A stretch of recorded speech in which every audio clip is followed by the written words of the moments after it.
August 18, 1944. Forward Supply Depot, Charlie 7 St. Lo, Normandy.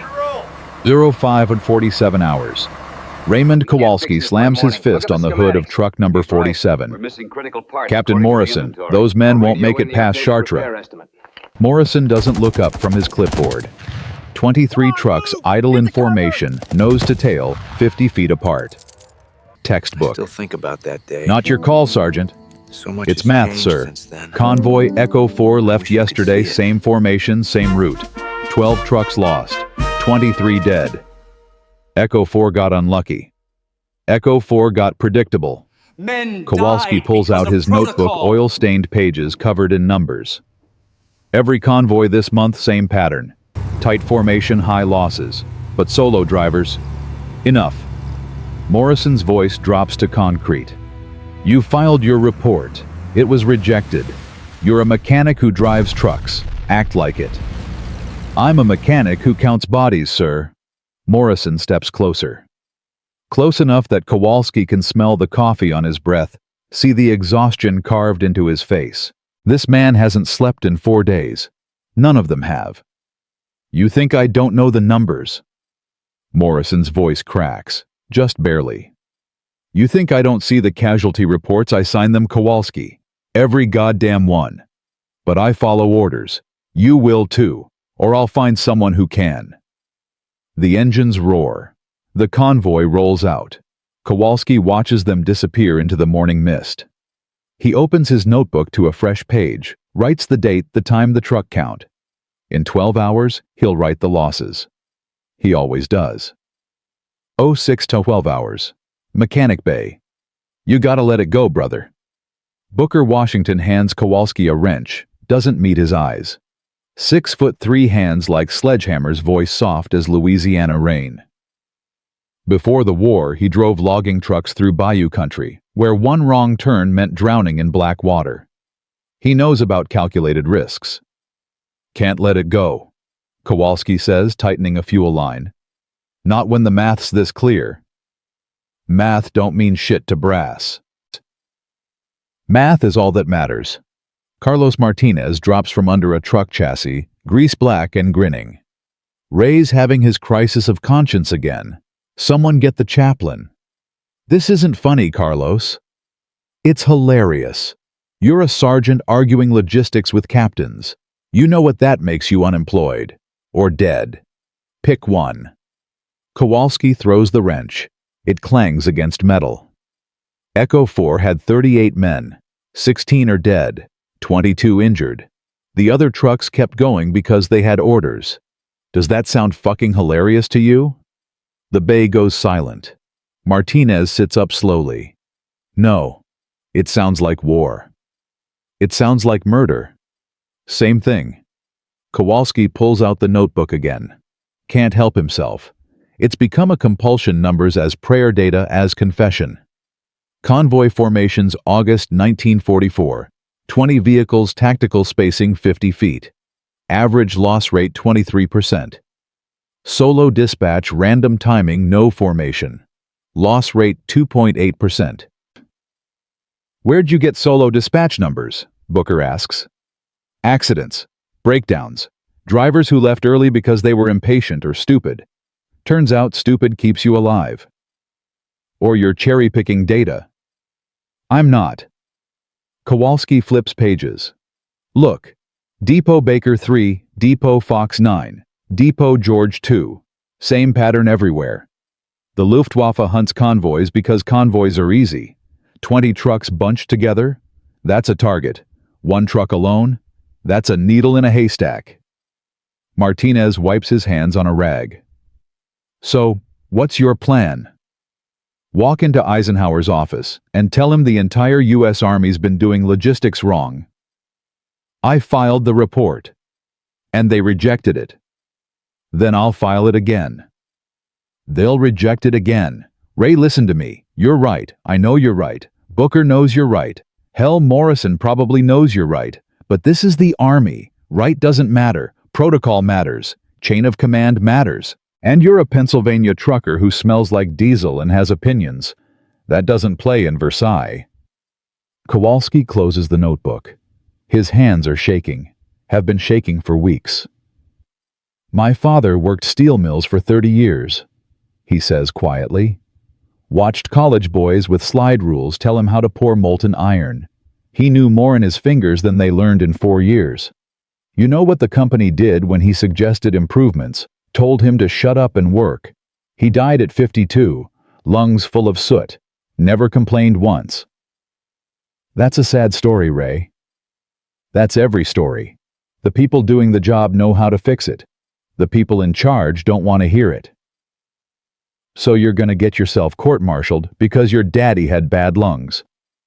I'm gonna save lives because the numbers don't lie. The radio crackles. Static, then a voice panic-edged.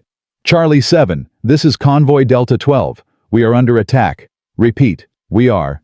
Silence. Then nothing. 1847 hours. Officer's tent. Major Thornton looks up from Kowalski's notebook, removes his glasses, cleans them on a tie stained with coffee and tobacco. Before the war, he taught mathematics at a high school in Dayton, Ohio. Now he calculates how many men can die before supplies run out. "Sit down, Sergeant." Kowalski sits. The chair creaks. "You know what this implies?" Thornton taps the notebook. "You're saying every convoy doctrine written since World War I is fundamentally wrong." "I'm saying the data. I know what the data says. I have the same data.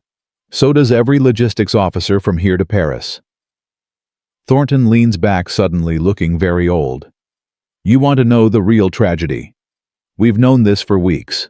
The British figured it out in North Africa. Small dispersed units, irregular timing, cut their losses by 60%. You know what happened when they tried to share that with us? What? We ignored them, because they're British and we're American, and we don't take tactical advice from people who lost Singapore." Thornton laughs, but it's the kind of laugh that comes before crying. "Bureaucracy, Sergeant. It kills more men than bullets." "So what do we do?" "We." Thornton slides the notebook back. "Nothing. You go back to driving trucks. I send your report to SHAFE headquarters where it will die in a filing cabinet alongside 10,000 other reports from 10,000 other sergeants who think they've figured out the war. That's it. That's it." Kowalski stands. His hands aren't shaking anymore. They've gone completely numb. "How do you live with yourself?" Thornton doesn't flinch. "I don't. I drink. Pour myself 4 fingers of bourbon every night and pretend I'm not signing death warrants. Some nights it helps. Most nights it doesn't." He puts his glasses back on. Dismissed. Kowalski reaches the tent flap, stops. "Sir, permission to speak freely." "You're going to anyway." "We're supposed to be better than them. The Germans, I mean. Smarter, more flexible, more innovative. But we're just as locked into our own bullshit. The only difference is our corpses wear different flags." "You're right," Thornton says softly. "Doesn't change anything. Never does." August 21st, 1944. Highway D925, 40 miles northeast of Chartres. 1423 hours. The Messerschmitt comes in low. Kowalski sees it first, a black cross against blue sky wings, glinting like knives. He's third in line, Convoy Baker 7, 16 trucks carrying ammunition and medical supplies. They're bunched tight. Following orders. "Aircraft!"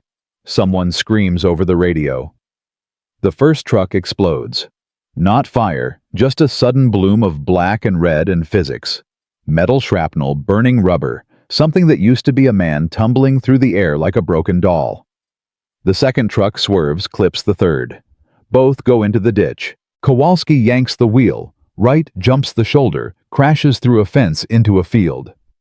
Behind him, the Messerschmitt makes another pass. Cannon fire stitches the road like a sewing machine. Another truck erupts. He kills the engine, sits in silence, counts his heartbeat, 1, 2, 3, 4, until it slows from hummingbird to human. 5 minutes later, he walks back to the road. 7 trucks destroyed. 11 men dead.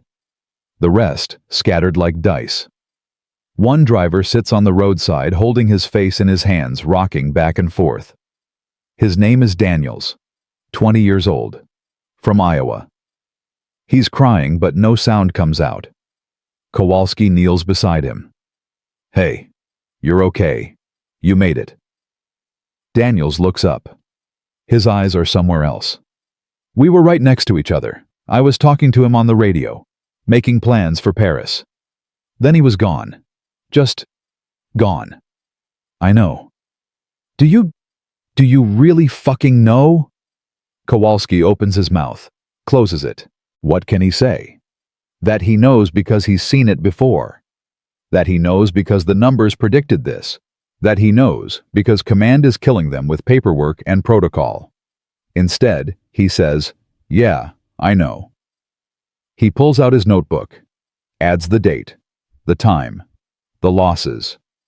Convoy Baker 7, 16 trucks. 7 destroyed, 11 dead. Tight formation. Predictable target. That night, he can't sleep. He stares at the tent ceiling, listening to Booker snore, listening to Martinez mumble in Spanish. At 0300 hours, he gives up, walks outside, sits on a crate of K-rations. The depot is never quiet. Engines rumble. Generators hum. Somewhere, someone is screaming in their sleep. Kowalski flips through the notebook. Page after page of data. Names that have become numbers. Numbers that used to be names. He stops at the first page. There's a photograph tucked inside, creased, stained, held together with tape. Danny Rizzo. Brooklyn. Loved the Yankees. Hated oatmeal. Died July 30th when Convoy Able 3 got hit near Avranches.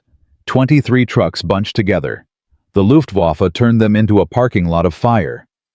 This is why. Kowalski whispers to the photograph. This is why I can't let it go. Danny doesn't answer. He never does. August 29th, 1944. Highway N12, somewhere between Alençon and Le Mans. 2:17 hours. Kowalski's convoy partner breaks down 30 miles from the depot. Transmission seized, dead in the water. "I can wait," Kowalski says over the radio. "Negative," the dispatch officer replies. "Critical supplies, you proceed solo." "Sir, that violates—" "I know what it violates. Move out. That's an order." So Kowalski drives alone. The night swallows him whole. No headlights, blackout protocols. Just moonlight and faith, and the memory of roads he drove 3 days ago. 4 tons of ammunition in the back. If he hits a mine, they'll find pieces of him in 3 departments. At 0340, he hears the plane. It's distant at first, a mosquito hum. Then closer, much closer. He knows that sound, Junkers Ju-88 night fighter hunter-killer. Kowalski doesn't speed up, doesn't slow down. Just maintains speed, keeps the engine steady, becomes part of the landscape. 1 truck, no formation, no pattern. Just another shadow on a dark road. The plane passes overhead. Once, twice, circles back. Kowalski's hands grip the wheel so hard his knuckles crack. He counts his heartbeat. 1, 2, 3, 4. The plane moves on. At 0612 hours, he rolls into Depot Fox 9. The duty officer stares at him like he's a ghost. "Where's your convoy?" "Didn't have one, sir." "You drove 300 miles alone at night through active combat zones." "Yes, sir." "Jesus Christ." The officer signs the manifest with shaking hands. "You're either the bravest man I've ever met or the dumbest." Kowalski thinks about it. About Danny Rizzo.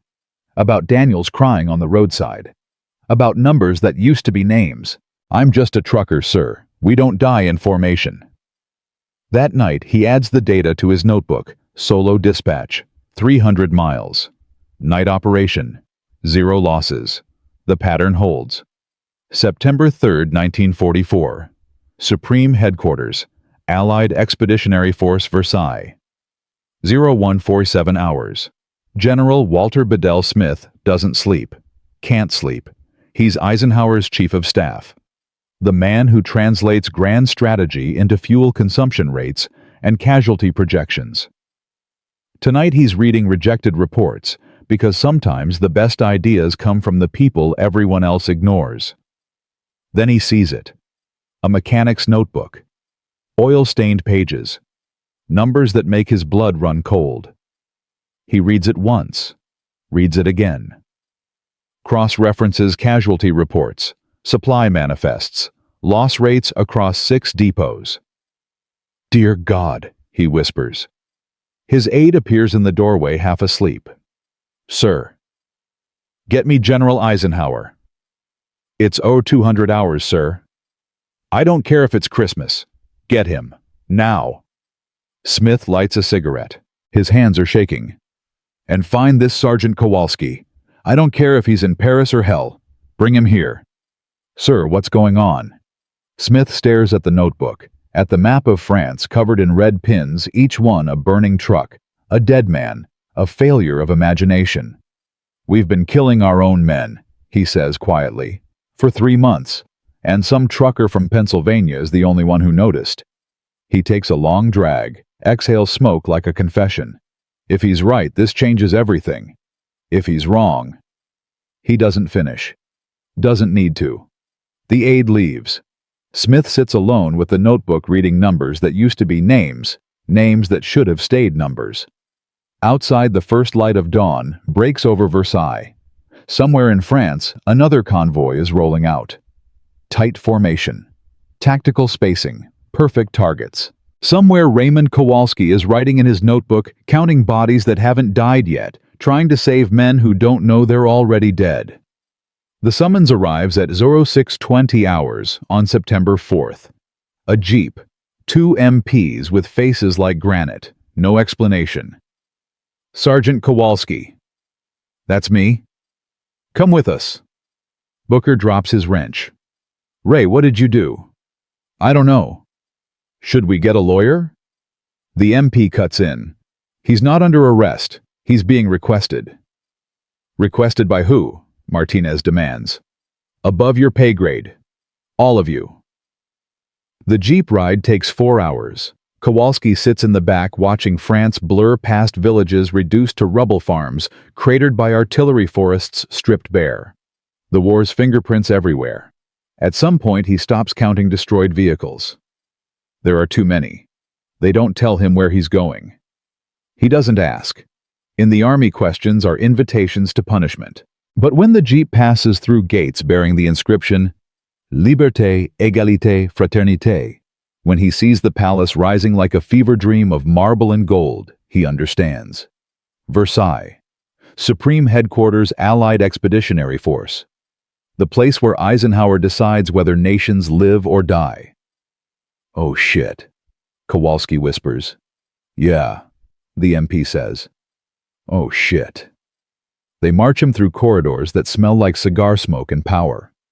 Officers everywhere, colonels, generals, men whose uniforms carry more metal than most trucks.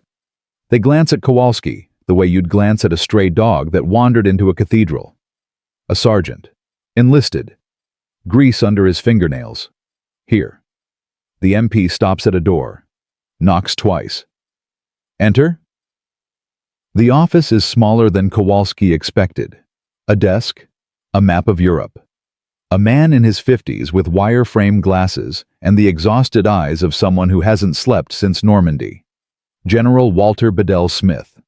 Eisenhower's chief of staff. The second most powerful man in the European theater. "Sergeant Kowalski, sit." Kowalski sits. The chair is too nice. He's afraid he'll leave grease stains. Smith doesn't waste time. He drops the notebook on the desk between them. "Is this yours?" "Yes, sir." "Did you write these numbers yourself?" "Yes, sir." "Did anyone help you?" "Any officer?" "Any logistics personnel?" "No, sir. Just me." Smith leans back, studying him. Not hostile, not friendly, clinical, like a doctor examining symptoms. "Do you know why you're here?" "No, sir." You're here because you've either discovered the greatest logistics failure of this war, or you've fabricated data to make yourself look important. I need to know which." Kowalski's mouth goes dry. "Sir, I didn't fabricate anything. Every number in that book is pulled from official casualty reports and dispatch logs. I can show you the sources. I've already verified them. They're accurate." Smith picks up the notebook, flips through pages.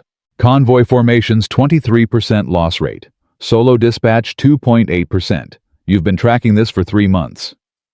Yes, sir. Why? The question hangs in the air. Why? Not how. Why? Kowalski takes a breath. Because men are dying, sir. Good men. And the math says they don't have to. You're a mechanic. I'm a trucker. I know roads. I know how the Luftwaffe hunts. And I know that when you line up 20 trucks like ducks in a shooting gallery, you're not following doctrine. You're committing murder. The words come out harder than intended. Kowalski braces for fury, for court-martial, for the end of everything. Instead, Smith nods slowly. I agree with you. Kowalski blinks. Sir, I said I agree. Your data is sound. Your conclusions are accurate. Convoy formations are killing us. Smith stands, walks to the map on the wall. We're moving supplies 350 miles from Normandy to the front. 1/3 never arrives. We lose more trucks to German aircraft than to mechanical failure and accidents combined. You know why? Because we're predictable, sir. Because we're arrogant. We assumed the Luftwaffe was finished after Normandy. We assumed air superiority meant safety. We were wrong. He taps the map. Every red pin is a destroyed convoy. There are 247 of them. That's over 3,000 trucks, 5,000 men, all because we refuse to adapt.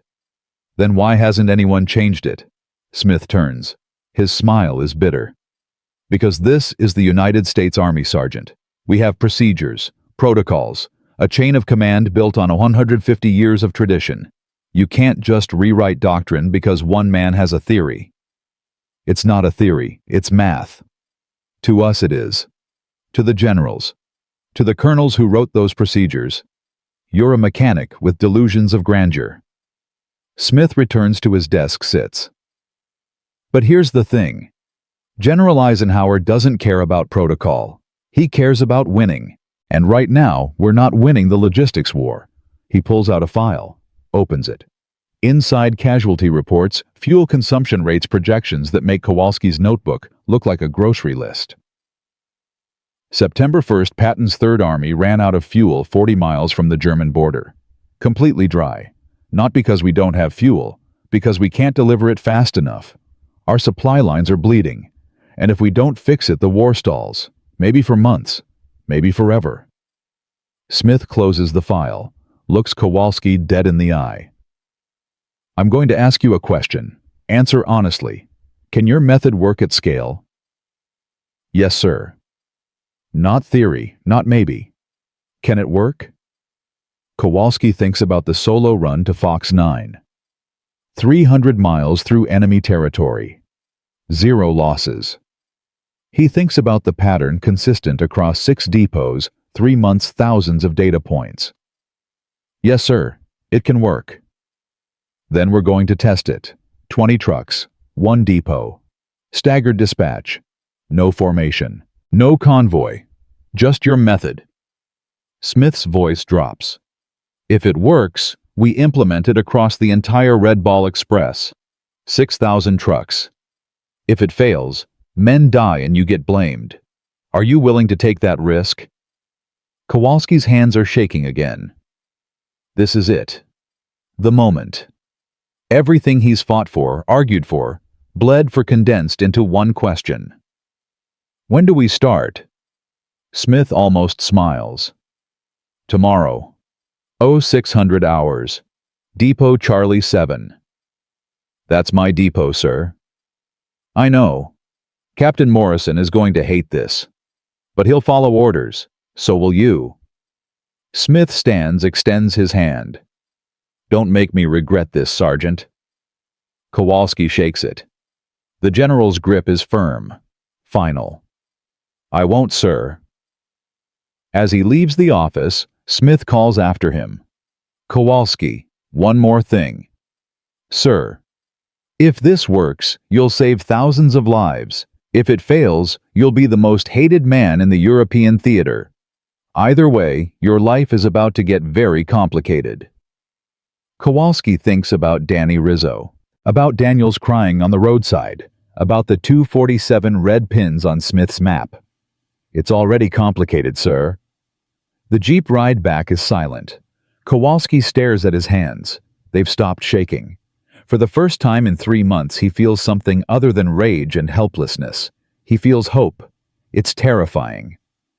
At 1840 hours, he walks into Depot Charlie 7. Booker and Martinez are waiting by the mechanic bay, faces tight with worry. They didn't arrest you, Booker says. No. They didn't shoot you. No. So what the hell happened? Kowalski pulls out his notebook, opens it to the first page. Danny Rizzo's photograph stares back at him. They're letting me try.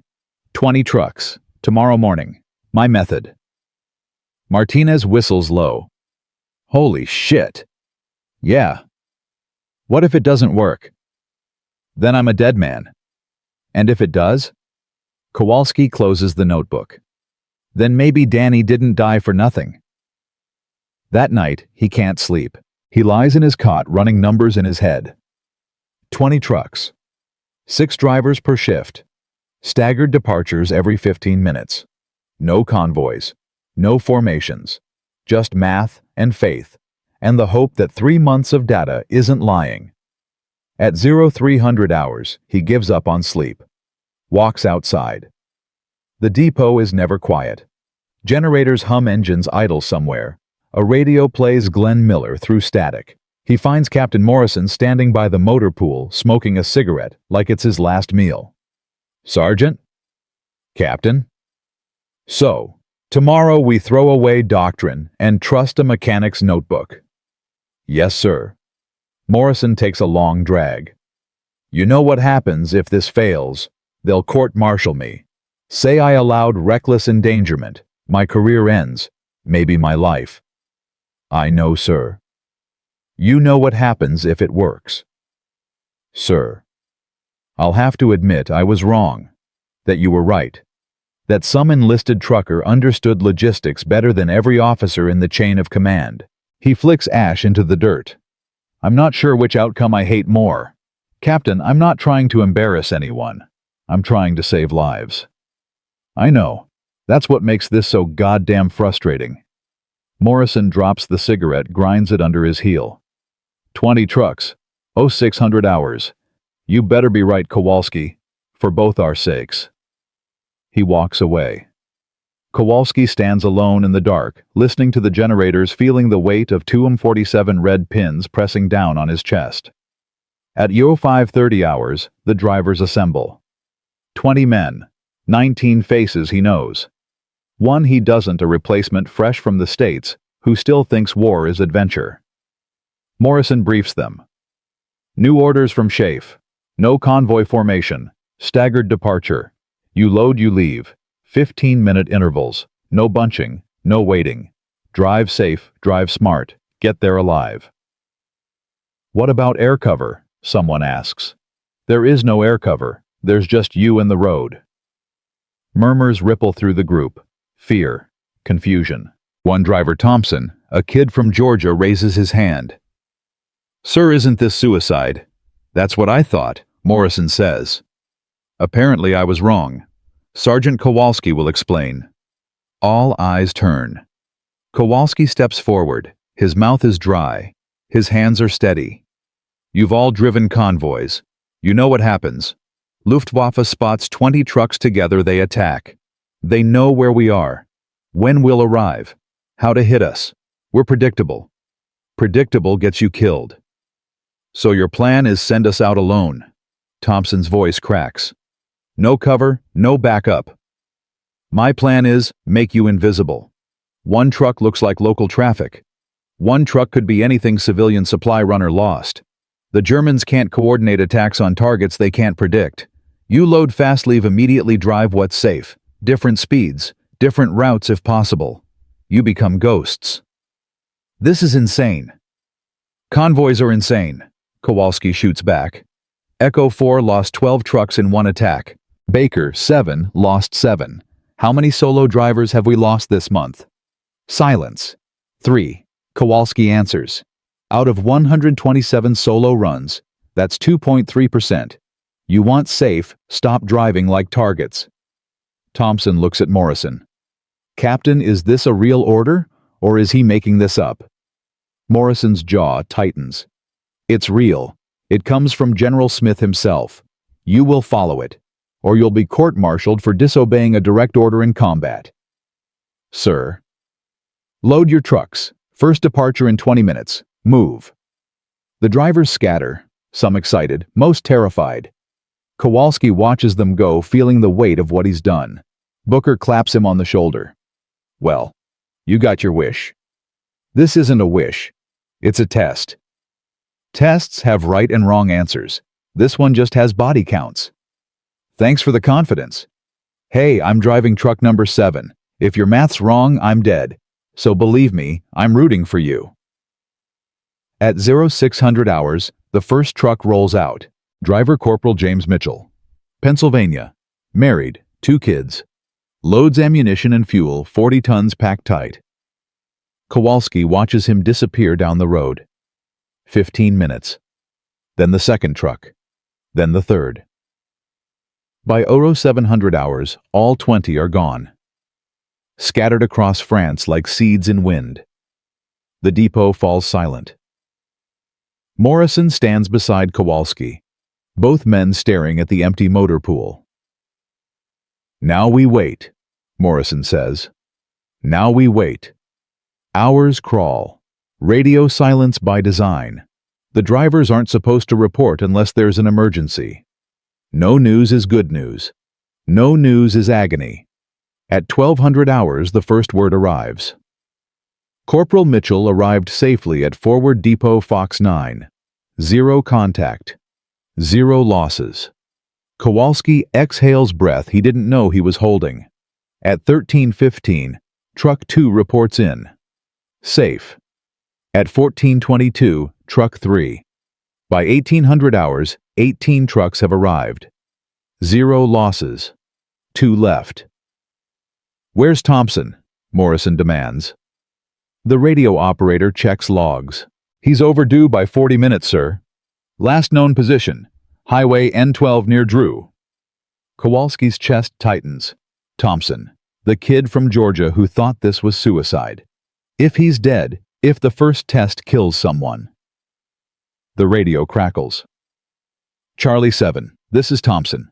I'm 10 minutes out. Had to take a detour around a blown bridge. Sorry for the delay. Morrison closes his eyes. Copy that, Thompson. Good work. At 1847 hours, Truck 19 arrives. At 1903, Truck 20. 20 trucks, 350 miles.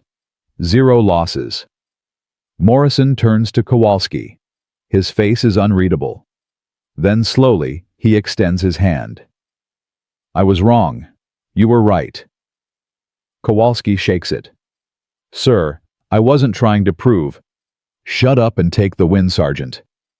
That night, the depot celebrates. Not loudly, war doesn't allow that, but quietly. Extra rations. Bootleg whiskey that tastes like gasoline. Men who thought they were dead tomorrow laughing about being alive tonight. Kowalski sits apart. Notebook open, writing the final entry, September 5th, 1944. Depot, Charlie 7. 20 trucks dispatched. Staggered departure protocol. 0 losses. 0 casualties. Total success. He closes the book. Looks at Danny Rizzo's photograph. We did it, he whispers. Your death meant something. Booker sits beside him, hands him a canteen. You know what happens now, right? What? This goes army-wide. 6,000 trucks. Every depot in France. You just changed the war, brother. I just proved math works. Same thing. Booker takes a drink. You know what the guys are calling you, the trucker who saved Europe. I didn't save anyone. I just stopped killing them. Ray, listen to me. What you did today, most men don't get that. Most men follow orders, do their jobs, go home, and never know if anything they did mattered. You know, you have proof. Men are alive tonight because you were too stubborn to shut up. Kowalski thinks about the 247 red pins, about how many more there would have been, about the thousands of trucks still rolling the thousands of men who'll never know they were saved by a Pennsylvania mechanic with a notebook and a death wish. I'm just a trucker, he says. Yeah, Booker replies. The best goddamn trucker in the whole U.S. Army. Somewhere in Versailles, General Smith reads the after-action report, marks the date, drafts the order that will change every supply doctrine for the next 80 years. Somewhere in Pennsylvania, Raymond Kowalski's father coughs blood into a handkerchief, never knowing his son just proved that the people doing the job know how to fix it if anyone will listen. And somewhere on a dark road in France, a lone truck rolls through the night, its driver invisible, untouchable, alive, because one man believed numbers don't lie and refused to let men die for protocol. Even in the machinery of war, even in the bureaucracy of death, there are still hearts that whisper hope into the darkness. The order arrives at 0800 hours, September 7th, 1944. Not a memo, not a suggestion.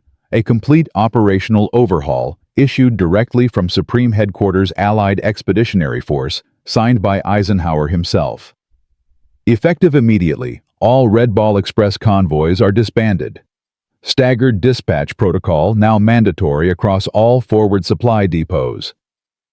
Morrison reads it 3 times. Then he drops it on his desk like it's contaminated. Congratulations, Kowalski. You just killed the convoy system. I killed the losses, sir. Same thing to the men who wrote the manuals. Morrison lights a cigarette. His hands shake. You know how many officers built careers on convoy doctrine? How many reputations just went up in smoke because a mechanic with a notebook proved them wrong? I wasn't trying to. I know. That's what makes it worse. You were just trying to save lives. Now every colonel from here to Washington wants your head on a spike. Kowalski stands there feeling the weight shift. He'd thought proving the method would be the hard part. He'd been wrong. Proving it was easy. Living with what comes after, that's the nightmare. Sir, what do I do? Morrison exhales smoke. You keep your mouth shut. You follow orders. You let the brass take credit. And you pray that when this war ends, you're still breathing. Is that a threat? It's advice. From someone who's been in this army longer than you've been alive. Morrison stubs out the cigarette. You won, Kowalski. Don't make winning kill you. But winning doesn't feel like Morrison described. It feels like standing in the center of a target. By noon, every officer at Charlie 7 knows Kowalski's name. Some shake his hand. Some won't make eye contact. Captain Brenner, the one who told him to shut your mechanic mouth 3 weeks ago, walks past him without a word, jaw clenched so tight it could crack teeth. You made enemies, Martinez says quietly. I didn't mean to. Doesn't matter. You embarrassed them, made them look stupid. They'll remember. What are they going to do, court-martial me for being right? No, they'll wait. Find some regulation you broke, some order you disobeyed. Then they'll bury you. Martinez leans closer. Watch your back, Ray. Heroes in wartime have a bad habit of dying. At 1400 hours, a staff car arrives. Out steps a Colonel Kowalski's never-seen crisp uniform West Point, ring face like carved granite. He walks straight to the mechanic bay. Sergeant Kowalski. Yes, sir. Colonel Patterson, Logistics Command. He doesn't extend his hand. I'm here to observe your operation. General Smith wants a full report on implementation protocols. Sir, I'm just a driver. Captain Morrison handles... I'm not here for Morrison. I'm here for you. Patterson pulls out a notepad. Walk me through your method, every detail, every decision. I want to know how a mechanic with no formal training in logistics managed to discover what 300 officers missed. The words land like shrapnel. Not a compliment, an accusation. Kowalski pulls out his notebook. It started with Convoy Echo 4. 23 trucks departed, 0600 hours tight formation, 50-foot spacing. At 11:47, Luftwaffe attacked near Chartres. 12 trucks destroyed, 23 dead. I tracked the numbers. I've read your numbers. I want to know why you thought you had the authority to challenge established doctrine. I didn't think about authority, sir. I thought about math. Math. Patterson's lip curls. You're aware that convoy doctrine was written by men with decades of military experience, graduate degrees combat command. Yes, sir. And you, a mechanic from Pennsylvania, decided you knew better. Kowalski feels heat rising in his chest. I decided men were dying, and the data said they didn't have to. The data. Patterson flips through the notebook like it's garbage. Anecdotal observations, cherry-picked statistics, correlation without causation. This wouldn't pass peer review in any academic journal. It passed the only review that matters, sir. 20 trucks, 0 losses. 1 test, under controlled conditions. 20 tests, sir. I've made 20 solo runs in the past month. 0 casualties. Patterson snaps the notebook shut. You got lucky. 20 times. Luck doesn't care about sample size, Sergeant. Neither does arrogance. He hands the notebook back. I'll be filing my report with Schaeff. I suggest you prepare for questions, real questions, from people who understand logistics. He walks away. Booker appears from behind a truck, shaking his head. That man wants you dead. Yeah, I noticed.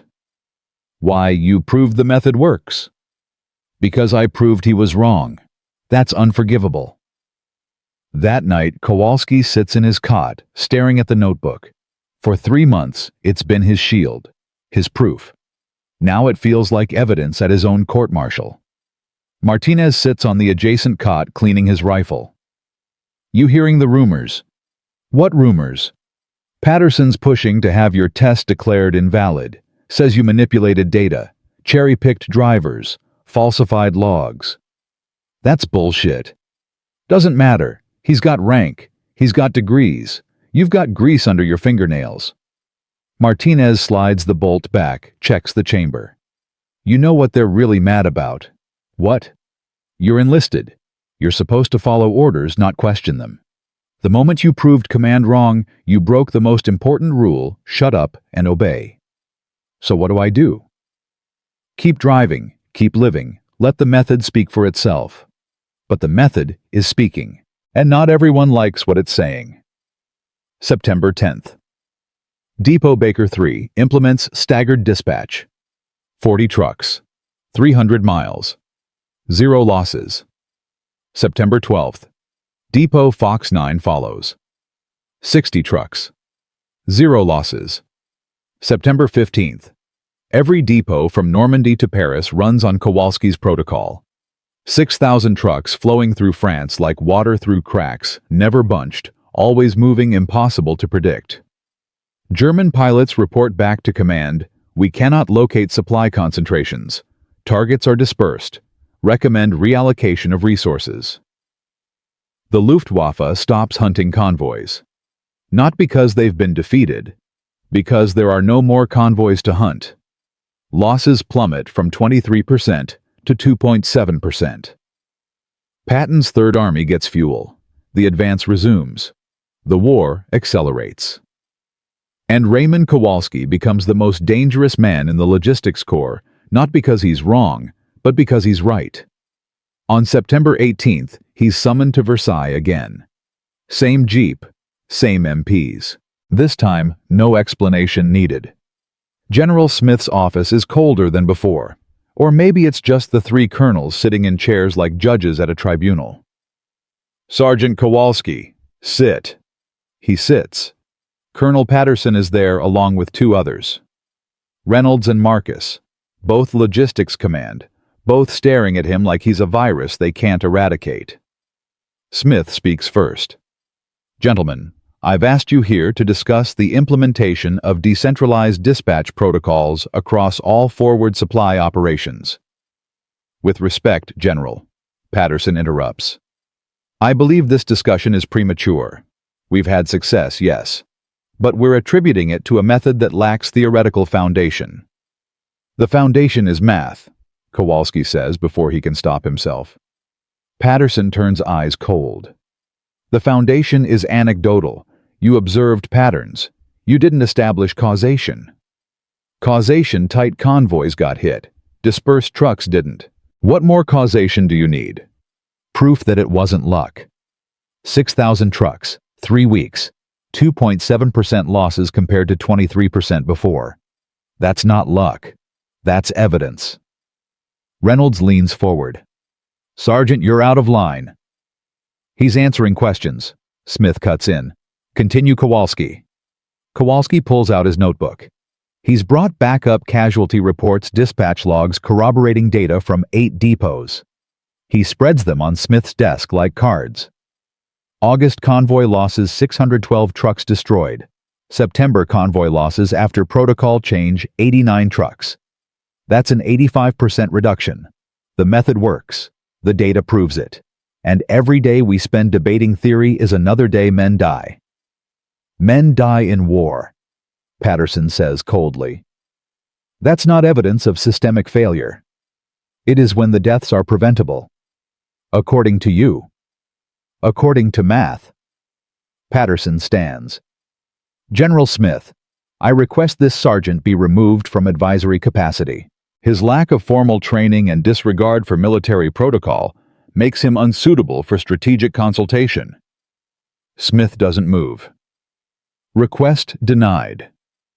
Sir, I said denied. Sergeant Kowalski's method has saved more lives in 3 weeks than our logistics corps saved in 3 months. I don't care if he learned it from a textbook or a Ouija board. It works. Smith picks up the casualty reports. 85% reduction. That's not theory. That's results. Results without understanding, Marcus argues. If we don't know why it works, we can't sustain it. We know exactly why it works, Kowalski says. The Luftwaffe hunts patterns. Convoys are patterns. Solo trucks are chaos. Chaos survives. Patterson's face reddens. You're oversimplifying. I'm explaining what you refuse to see, that sometimes the people doing the job know more than the people writing the manuals. Silence drops like a guillotine. Reynolds speaks quietly. Sergeant, you're dangerously close to insubordination.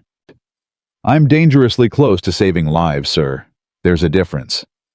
Smith raises a hand. Enough. Gentlemen, here's what's happening. Decentralized dispatch is now standard across all Red Ball Express operations. No debate, no revision. It's operational doctrine as of this moment. He looks at Patterson. If you have concerns, file them. But implementation continues. Patterson's jaw works. This sets a dangerous precedent, General. Allowing enlisted men to dictate strategy. I'm not allowing enlisted men to dictate strategy. I'm allowing results to dictate strategy. There's a difference. Smith stands. Dismissed. All of you, except Kowalski. The colonels leave like thunderclouds. When the door closes, Smith sits heavily, suddenly looking very old. You made powerful enemies today. I notice, sir. They'll come for you. Maybe not today, maybe not this month, but they'll find something, some regulation you violated, some order you ignored, and they'll use it to destroy you. Why I saved lives. You made them look incompetent. That's worse than treason in the military. Smith pours 2 glasses of whiskey, slides one across. Drink. Kowalski drinks. It burns. I'm going to tell you something off the record, Smith says. This method of yours, it's going to win the war. Maybe not alone, but it's going to keep supplies flowing, keep armies moving, and when Berlin falls, you'll have played a part. He takes a drink. But you won't get credit. Can't. Because if the Army admits an enlisted mechanic revolutionized logistics, it undermines the entire command structure. You understand? I don't want credit, sir. I want men to stop dying. They will. Because of you. But history won't remember your name. It'll remember Eisenhower, Patton, the generals who signed the orders. You'll be a footnote, if you're lucky. Kowalski thinks about Danny Rizzo, about the 247 red pins, about the notebook sitting on Smith's desk covered in numbers that used to be names. I can live with that, sir. Can you? Most men can't. I'm not most men. I'm just a trucker. Smith smiles, sad, knowing. You keep saying that. I don't think you believe it anymore. The meeting ends. Kowalski walks through Versailles corridors, past officers who don't know his name, don't know what he's done, don't know the war just changed, because a mechanic from Pennsylvania refused to shut up. At 1900 hours, he's back at Charlie 7. Booker and Martinez are waiting. How'd it go? Booker asks. They hate me. We figured. But the protocol stands, Army-wide, permanent. Martinez grins. So you won. I survived. There's a difference. That night, Kowalski adds a final entry to his notebook, September 18, 1944. Protocol official. Decentralized dispatch now standard. Estimated lives saved 3,000 plus. Personal cost unknown. He closes the book, looks at Danny Rizzo's photograph one last time. We did it, he whispers. You're avenged. But vengeance feels hollow. Danny's still dead. The 247 red pins still exist. And somewhere in France, another truck is rolling through darkness, its driver alive, because Kowalski refused to let math be silenced by protocol. At 2200 hours, a private delivers a message. Kowalski unfolds it.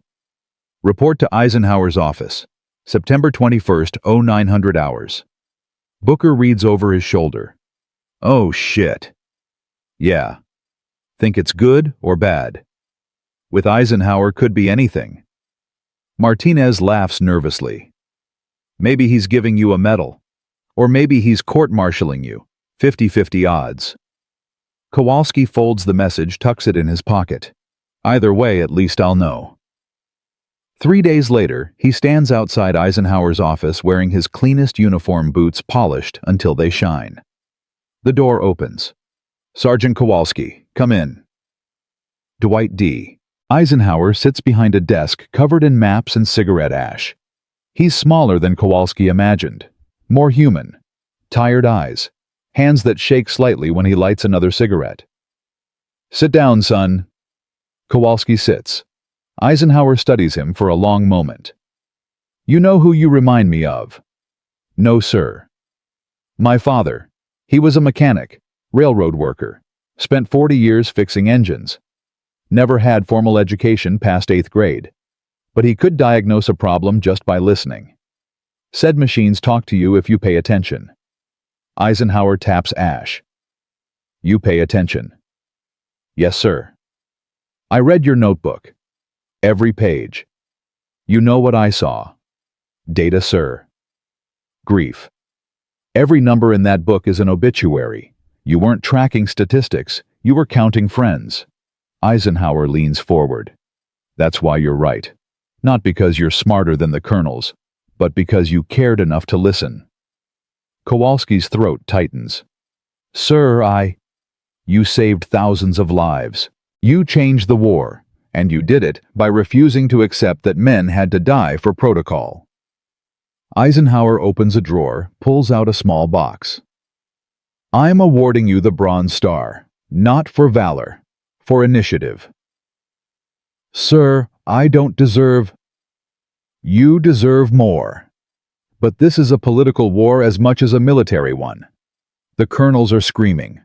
The logistics corps is in revolt. If I promote you, if I make you a hero, the entire command structure fractures.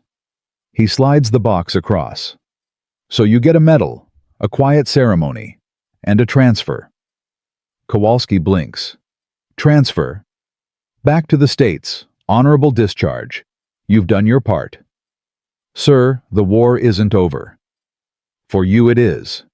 Stay here and Patterson's friends will destroy you. Go home and you live. Eisenhower's voice softens. Son, you've already won. Don't die trying to prove it twice. Kowalski thinks about Booker, Martinez, the depot, the men still driving, the war still grinding forward. What if I want to stay? Then you're a fool, but I respect that. Eisenhower stands, extends his hand. Your choice, medal and discharge, or keep driving and take your chances. Kowalski shakes his hand. The general's grip is firm, final. I'll think about it, sir. Don't think too long. War doesn't wait for anyone. Outside, the sun is setting over Versailles. Kowalski stands on the palace steps holding a medal he didn't ask for, facing a choice he doesn't want to make. Go home safe, or stay and fight a war that's already trying to kill him. He thinks about the notebook, the red pins, the 3,000 lives saved by numbers and stubbornness. He thinks about Danny Rizzo, who never got a choice. At 2100 hours, he walks into Captain Morrison's office and drops the medal on the desk. I'm staying. Morrison doesn't look surprised. You're an idiot. Yeah, I know. They'll come for you eventually. Let them. I'm just a trucker. Hard to kill what you can't catch. Morrison almost smiles. Get out of my office, Sergeant. Kowalski leaves. Outside the depot hums with life engines running, men laughing, trucks rolling into darkness, their drivers invisible and untouchable because one man refused to let them die in formation. In a system built to silence voices in a machine designed to crush dissent, some whispers still break through the wire. The first arrest attempt comes on October 3, 1944. Military police arrive at Charlie 7 at 0430 hours before the depot wakes before anyone can interfere. Kowalski is under truck number 31 replacing a cracked oil pan when boots appear in his peripheral vision. Sergeant Raymond Kowalski. He slides out. 2 MPs, stiff postures, faces like stone. Behind them, Captain Brenner, the officer who told him to shut up weeks ago. Brenner's smiling. That's me. You're under arrest for violation of Article 92. Failure to obey lawful orders. Kowalski stands slowly. Oil drips from his hands. What orders? On August 23rd, you departed Depot Charlie 7 without authorization operating a vehicle in a combat zone outside designated convoy protocols. I had authorization. Dispatch ordered me to proceed solo after my partner's truck broke down. We have no record of that authorization, Brenner says. Just your word. Check the logs. We did. They've been misplaced. Kowalski feels the trap close. They've been waiting, planning, erasing evidence. Now they're moving. This is bullshit. This is military justice, Sergeant. Brenner steps closer. You've been operating outside regulations for months. Someone finally noticed. Someone meaning you. Meaning everyone who's tired of watching mechanics pretend they're strategists. The MPs move to cuff him. Kowalski doesn't resist. What's the point? They've already won. Then Morrison appears, still buttoning his jacket, eyes blazing. What the hell is this? Brenner turns. Official arrest, Captain. Article 92 violation. On whose authority? Colonel Patterson, Logistics Command. Patterson! Morrison spits the name like poison. Of course. He steps between the MPs and Kowalski. You're not taking him. Sir, we have orders. I don't care if you have orders from God. This man is under my command. You want to arrest him, you go through me first. Brenner's smile widens. That can be arranged. Try it. See what happens when you arrest 2 officers for protecting the man who cut supply losses by 85%. Schaeff will crucify you. The MPs hesitate. Brenner's jaw tightens. This isn't over, Morrison. Yes, it is. Get off my depot. They leave, but slowly. making it clear this is just round one. When they're gone, Morrison turns to Kowalski. You need to be more careful. I was under a truck. I mean with everything. They're building a case, finding every regulation you bent, every order you interpreted loosely. Patterson wants blood. Why does he hate me this much? Because you proved him wrong. Because you're enlisted. Because you're alive. Morrison lights a cigarette. Pack your gear. I'm transferring you to Depot Fox 9. Different command structure.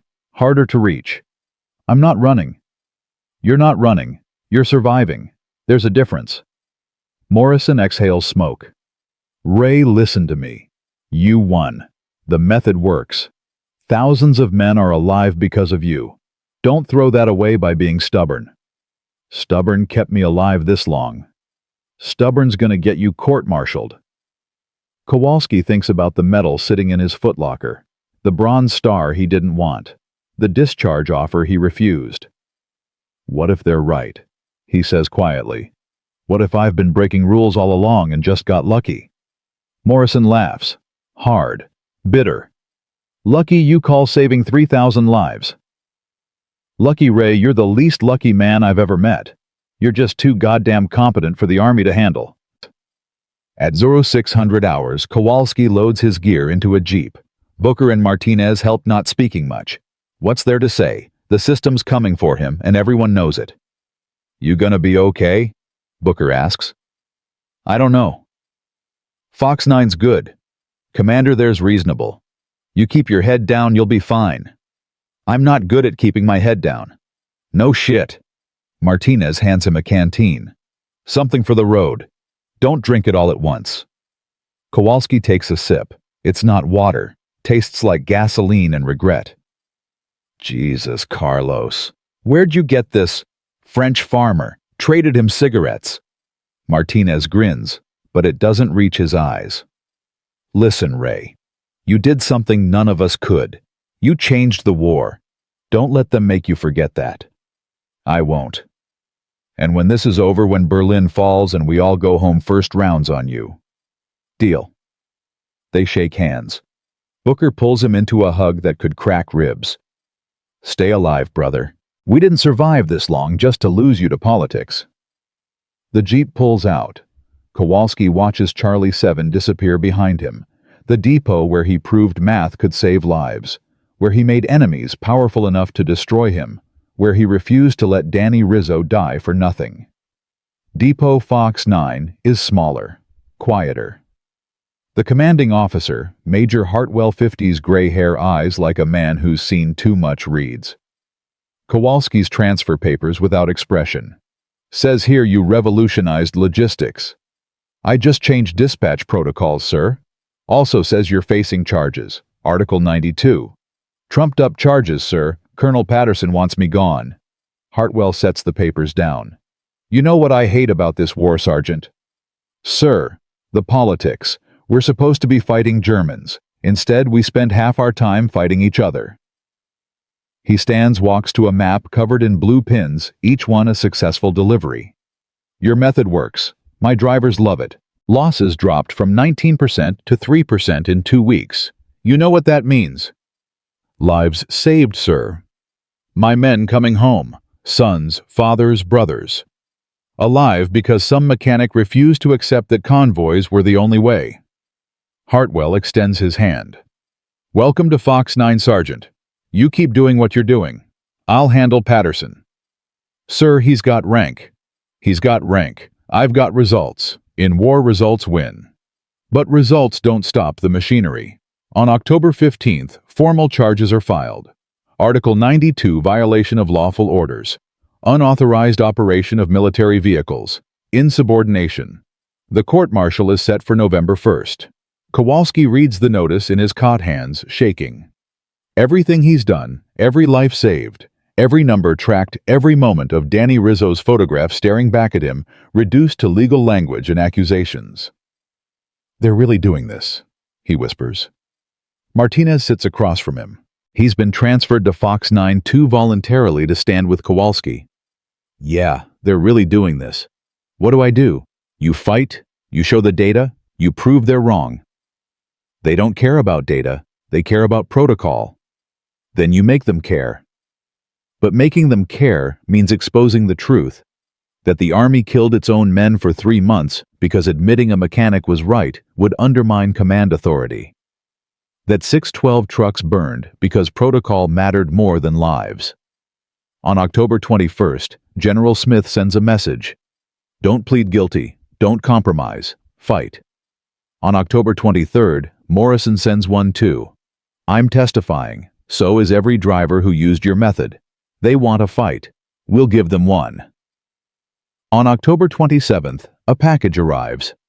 Inside copies of casualty reports, dispatch logs testimony from 47 drivers across 8 depots. A note attached, "The truth doesn't need permission to be true.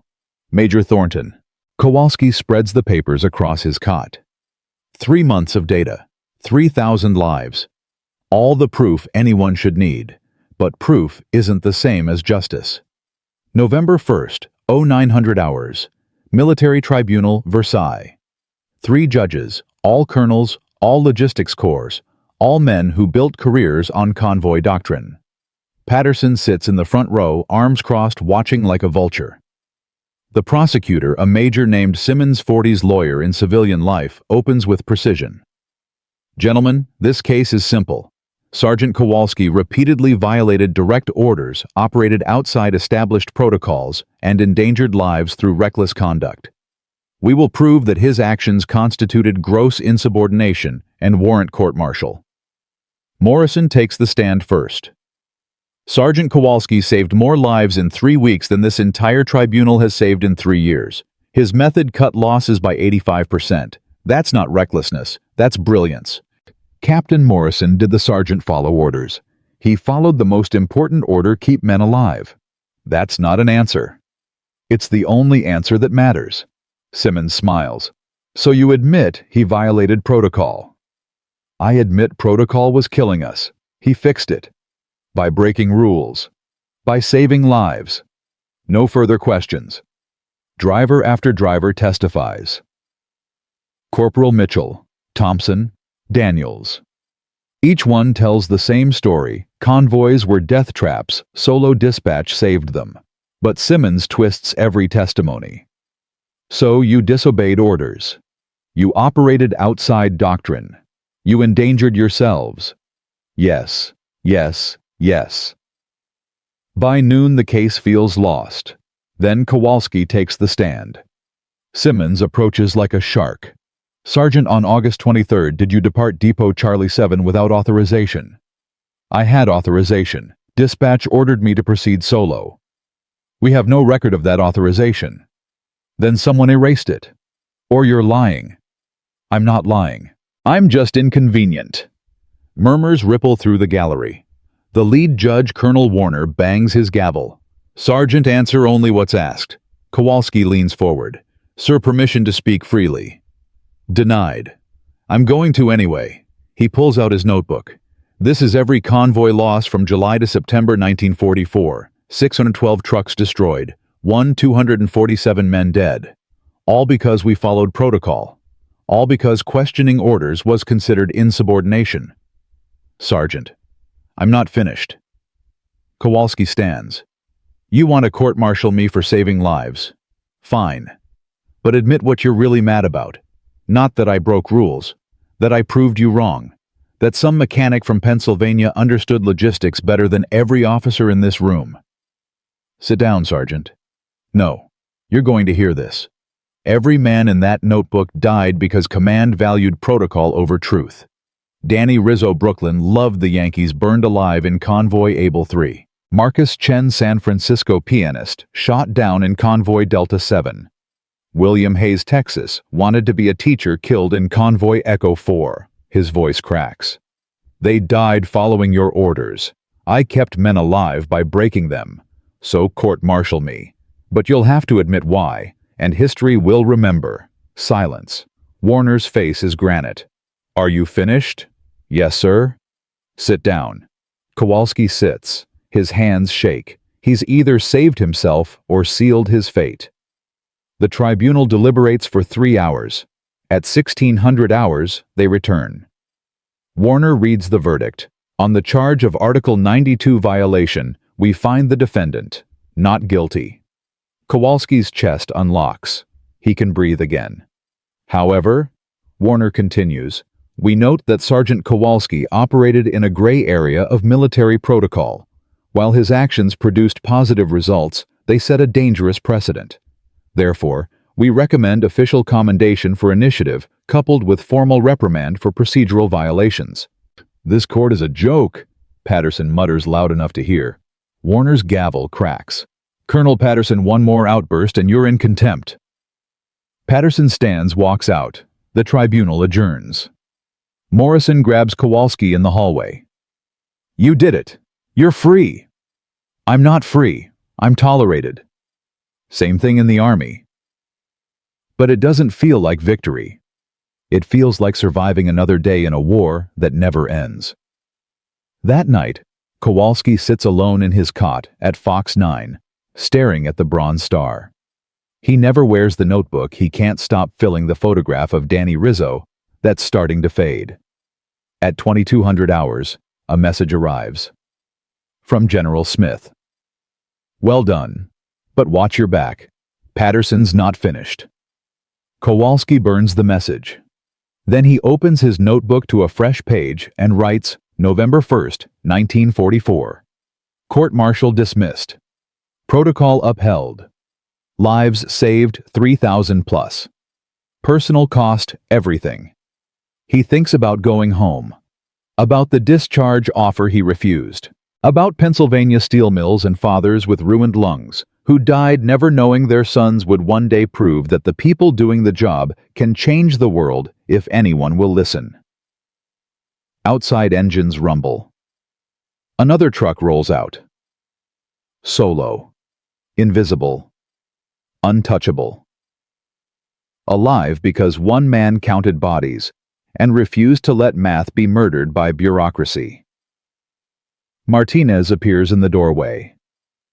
Ray, you okay? Yeah, I'm okay. Liar.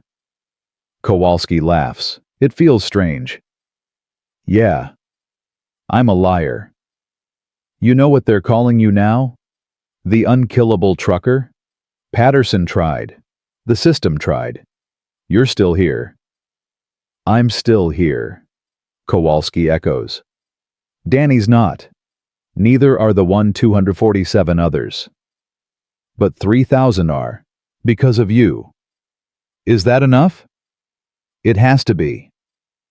At 0600 hours, November 2nd, Kowalski climbs into truck number 19. 4 tons of ammunition, 300 miles. Just another run, just another day. But when he passes the first mile marker, he sees them trucks, spaced miles apart, drivers alone, protocol shattered, method perfected. Each one a middle finger to Patterson. Each one a life Danny Rizzo paid for. The road stretches ahead. Germany's 60 miles closer than yesterday. Berlin's bleeding. The war's ending.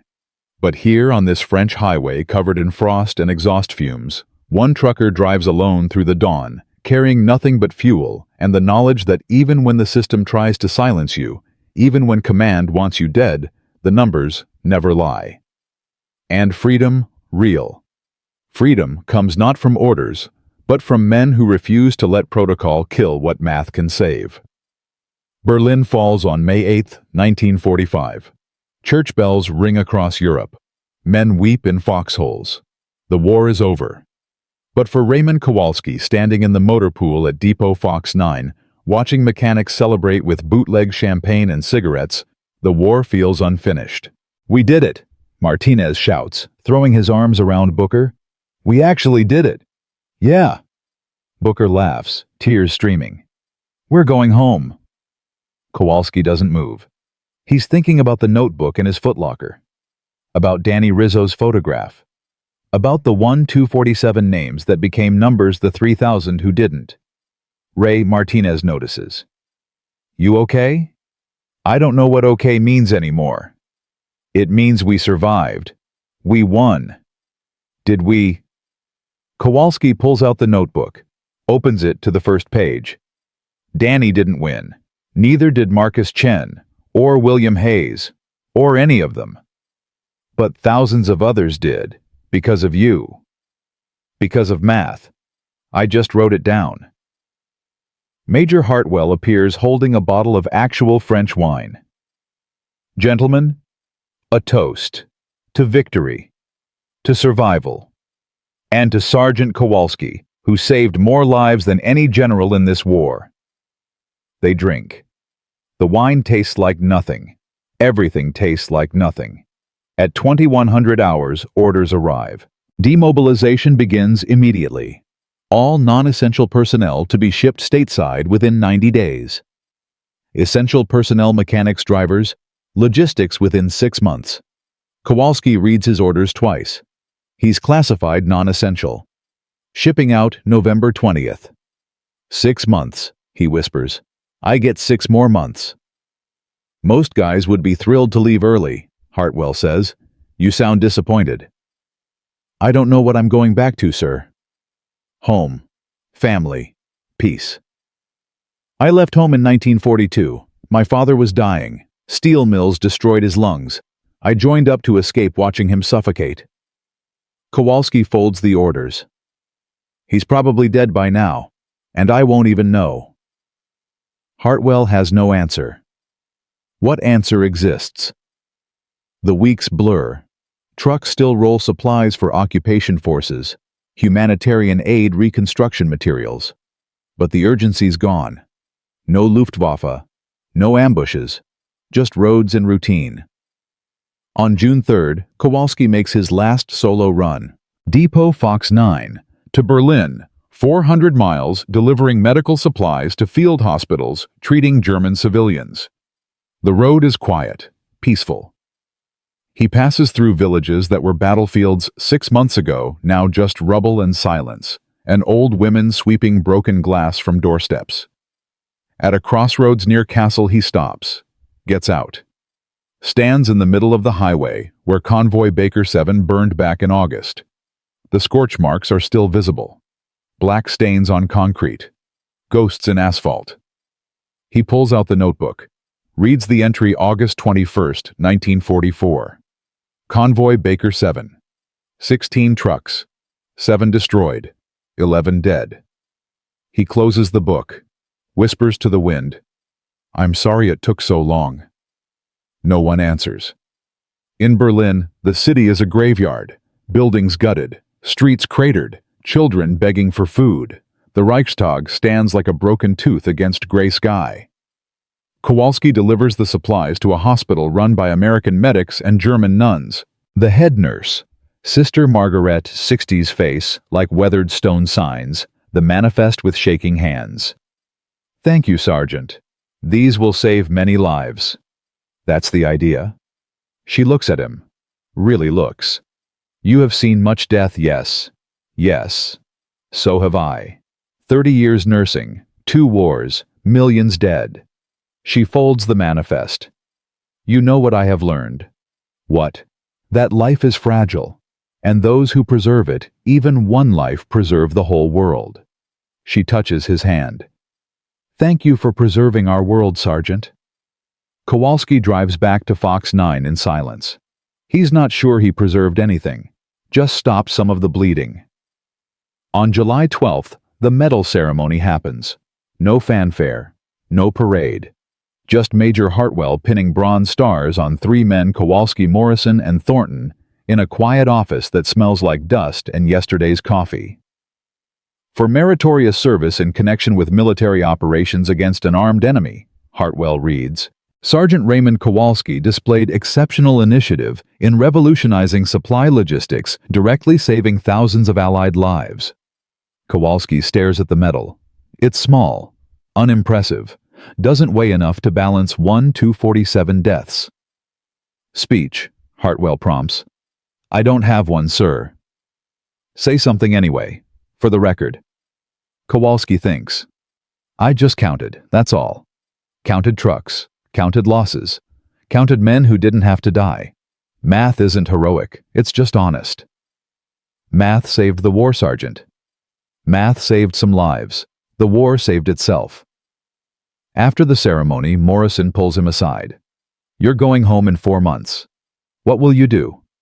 I don't know. Drive trucks probably. It's what I'm good at. You're good at a lot more than that. Am I? I can't even figure out how to live with what I've seen. Morrison lights a cigarette, offers one to Kowalski.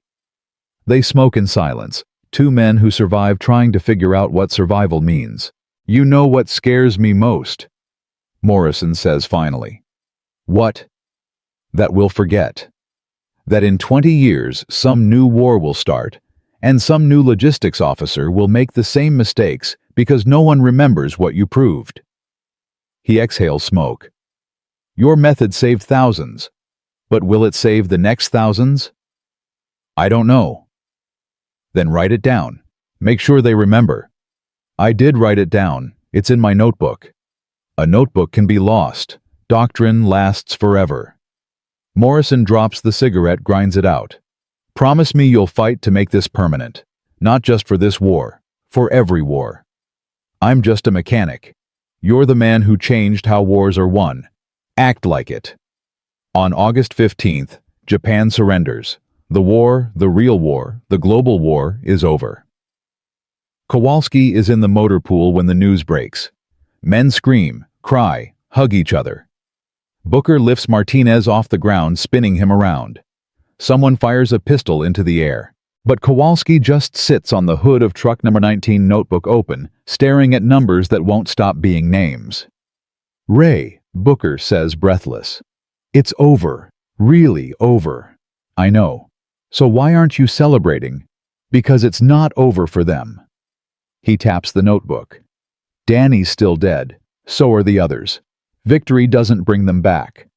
No, but it means they didn't die for nothing. How do you know? How do any of us know? Booker sits beside him. Because you're still here. Because the method works. Because when the next war comes, and there will be a next war, some officer will remember what you did, and maybe fewer men will die. He takes the notebook, flips through pages. This is your legacy, brother, not the medal. This. It's just numbers. Numbers are people. You taught me that. On November 20th, 1945, Kowalski boards a troop ship in Le Havre, destination New York, then home. Martinez and Booker are there to see him off. You gonna be okay? Martinez asks. Eventually, maybe. Stay in touch. We'll get together. Tell war stories. Get drunk. I'd like that. Booker hands him a package. Don't open it until you're home. What is it? Just open it later. They shake hands. Hug. Say goodbye in the way men do when they know they'll never see each other again.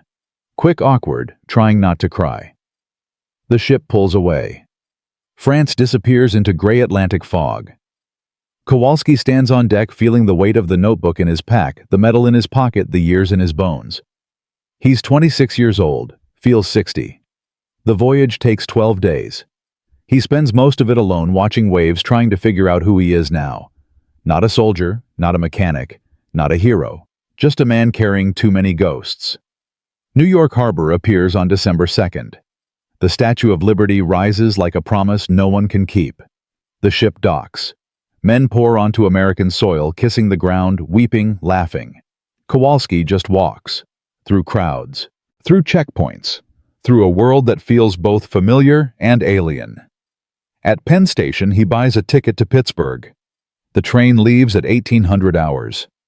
He sits in the station watching families reunite, fathers lifting children, wives embracing husbands, mothers sobbing into sons' shoulders. No one's waiting for him. At 1730 hours, he opens Booker's package. Inside, a photograph. The three of them, Kowalski, Booker, Martinez, standing in front of truck number 19 at Depot Fox 9, August 1944.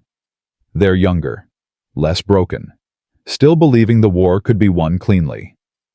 On the back, Booker's handwriting, "The men who saved thousands. Don't ever forget." Kowalski presses the photograph to his chest.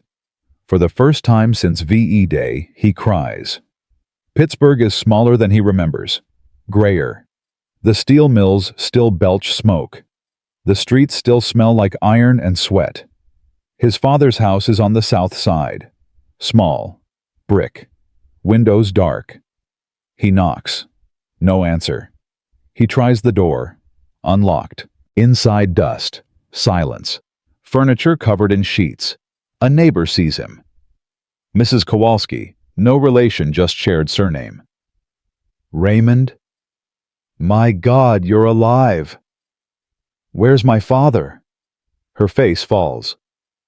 Oh, honey. He passed. January 1944. Lungs finally gave out. Kowalski sits on the porch steps. I wasn't here. He knew you were fighting. He was proud. I never told him what I was doing. Never wrote enough letters. He knew, sweetheart. Fathers always know. She leaves him there.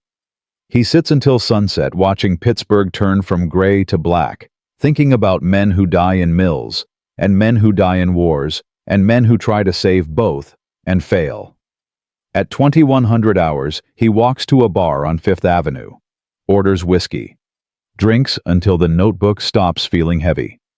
A man sits beside him, 50s Union jacket hands, scarred from labor. You just back? Yeah. What'd you do over there? Drove trucks. That's it. Kowalski thinks about the notebook. The 247 red pins, the 3,000 lives, the court-martial, the bronze star he never wears. Yeah, that's it. Well, thanks for your service. I didn't serve, I just counted.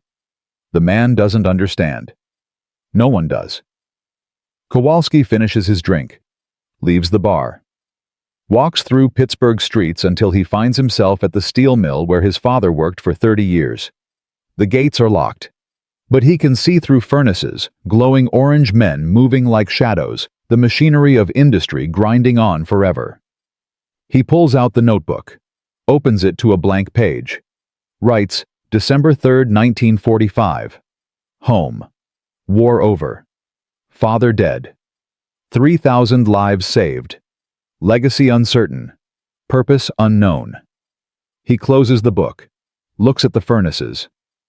I proved you right, Dad, he whispers. The people doing the job know how to fix it. They just have to be loud enough for someone to listen. The furnaces roar. No one answers. In 1946, Kowalski returns to trucking.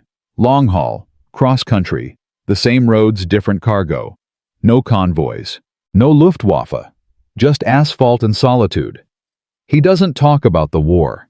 When people ask, he says he drove trucks. That's all. They don't need to know about the notebook, about Danny Rizzo, about the Bronze Star sitting in a drawer never worn. In 1952, the Korean War starts.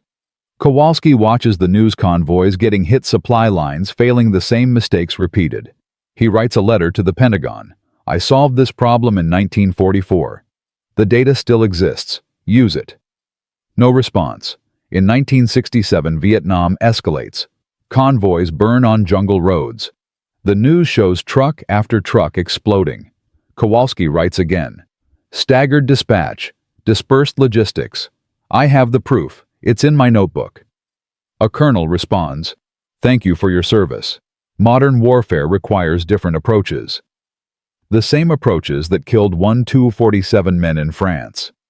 In 1983, Raymond Kowalski dies. Heart attack. Alone in a Pittsburgh apartment. He's 64 years old. His belongings are few, clothes, books, a Bronze Star in a drawer, and a notebook, oil-stained, pages yellowed, numbers that used to be names. His nephew Michael, 30s historian, finds the notebook while clearing the apartment. Opens it. Reads. 3 days later, he calls the U.S. Army Transportation Museum. I have something you need to see. The notebook now rests in a glass case at Fort Gregg Adams, Virginia.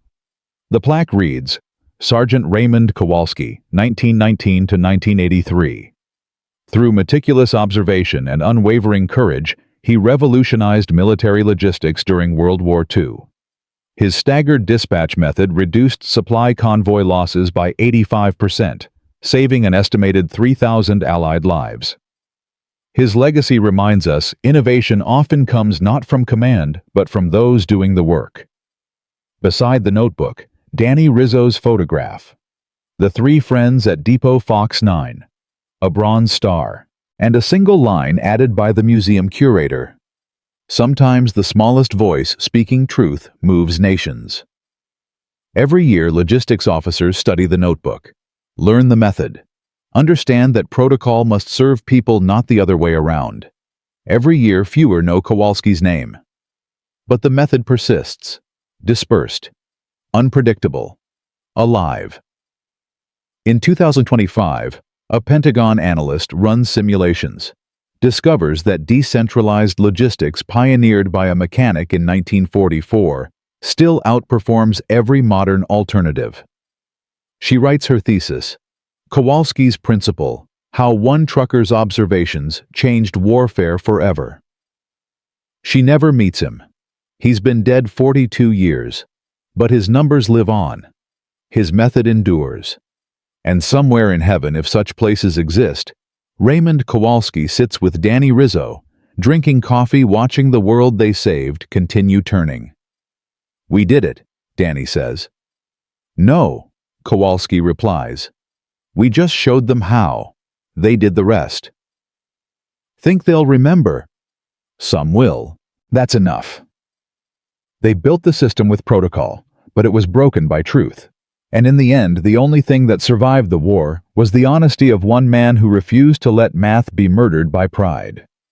If you believe Raymond Kowalski's name should be remembered, share this story. And write one name in the comments below, someone you know who spoke truth when it was dangerous. Because the world changes not through grand gestures, but through small voices that refuse to be silent.